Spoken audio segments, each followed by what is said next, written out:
Every summer, the island of Sodor is very busy. Holidaymakers love to sightsee, and when the weather is fine, there is no better place to visit. Some people like to go to the mountains. Others like the valleys. Children love the seaside. One morning, Thomas was puffing along the line that runs by the coast. His two coaches, Annie and Clarabelle, were packed with children going to the beach. Everyone was happy. Percy was taking some freight cars to the harbor. "Hello, Thomas. You look cheerful. I wish I could take children today instead of freight cars." "They're the Vicar's Sunday School," explained Thomas. "I'm busy this evening, but the station master says I can ask you to take the children home." "Of course I will," promised Percy. Later, Percy saw Harold. "Sorry, Percy. Can't talk. I'm on high alert." "Why?" "Bad weather's due. My help's always needed." "Mind how you go, Percy." "Huh," huffed Percy. "As long as I've got rails to run on, I can go anywhere in any weather anyhow. Goodbye."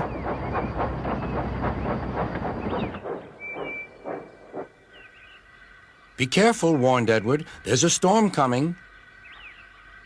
A promise is a promise, thought Percy, no matter what the weather. The children had a lovely day, but by tea time, dark clouds loomed ahead. Annie and Clarabelle were glad when Percy arrived. He was just in time. The rain streamed down Percy's boiler.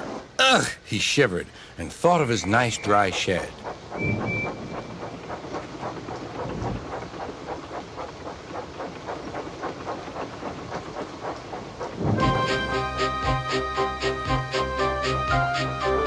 Percy struggled on past coastal villages and into the countryside. The river was rising fast. "I wish I could see! I wish I could see!" complained Percy as he battled against the rain. More trouble lay ahead.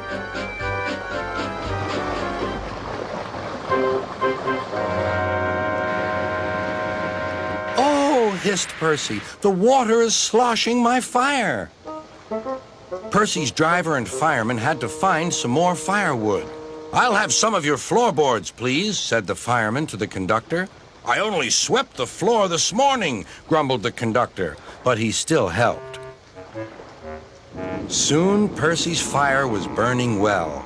He felt warm and comfortable again. Then he saw Harold. "Oh dear," thought Percy. "Harold's come to laugh at me." Something thudded onto Percy's boiler. "Ow!" exclaimed Percy. "He needn't throw things." "It's a parachute," laughed his driver. "Harold's dropping hot drinks for us."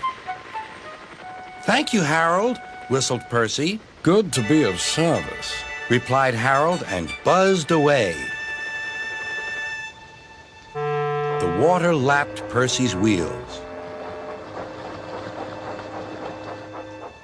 Percy was losing steam again, but he plunged bravely on. "I promised," he panted. "I promised." He made one more big effort, and at last, exhausted but triumphant, he brought the train home. "Well done, Percy," cheered Thomas. "You kept your promise, despite everything." Sir Topham had arrived in Harold. First he thanked the men, then Percy. "Harold told me you were a wizard. He said he can beat you at some things, but not at being a submarine. I don't know what you two get up to sometimes, but I do know that you're a really useful engine." "Oh, sir," whispered Percy happily.